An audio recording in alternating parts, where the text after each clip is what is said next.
Hey, I'm Amanda Wood here with Cody Jones in Doak Campbell Stadium to wrap up this 24-19 loss to the Florida State Seminoles. Florida had to settle for so many field goals in this game, 3 in the first quarter.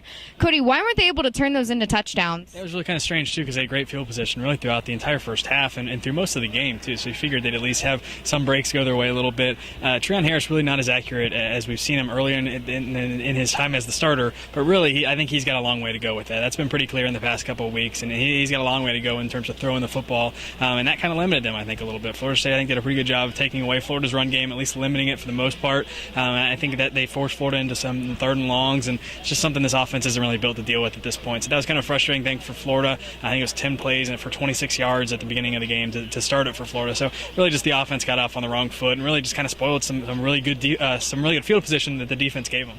And on Florida State's offense, Jameis Winston played arguably the worst game of the season. He threw 4 interceptions and only had 125 yards. How was Florida's defense able to slow him down so much? Secondary has been a huge concern in the beginning of the year. I thought they played extremely well tonight. I think that was a big part of it. Will Muschamp talked about that, playing 2 high safeties, trying to limit the big play and make Florida State move itself methodically down the field, take away those big 70, 60-yard touchdowns that they seem to have been hitting a little bit throughout this year to just make life a little more difficult. I think that the Florida secondary really executed that really well, really confused Winston, it looked like. He threw some, I think it was 2 bad interceptions, or right 2 guys that he maybe normally doesn't make. I think he only had 13 interceptions coming into the year. He threw 4 on the board for him again today.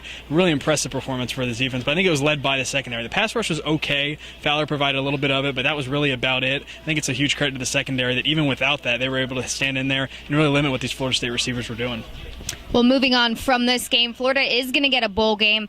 What are the possibilities? Where could they go from here? Yeah, it's kind of different. Usually you're trying to figure out which Florida bowl that they're going to, which of the 3. Now it seems like those 3 are all out of the picture. You look at New Orleans being you look at Shreveport, Louisiana being a possibility. Birmingham, and I think Charlotte could be as well. Maybe they sneak into Nashville, but I'd be a little surprised if that happened. Those kind of feel like the 3 most likely. But when that happens, it'll be DJ Durkin at the helm. We saw Will Muschamp in orange and blue for the last time tonight. Now in Florida will wait till I think next weekend to figure out where they're actually going for that bowl game. All right, well, keep it locked right here on FightinGators.com for all your Gator sports updates. For Cody Jones, I'm Amanda Wood.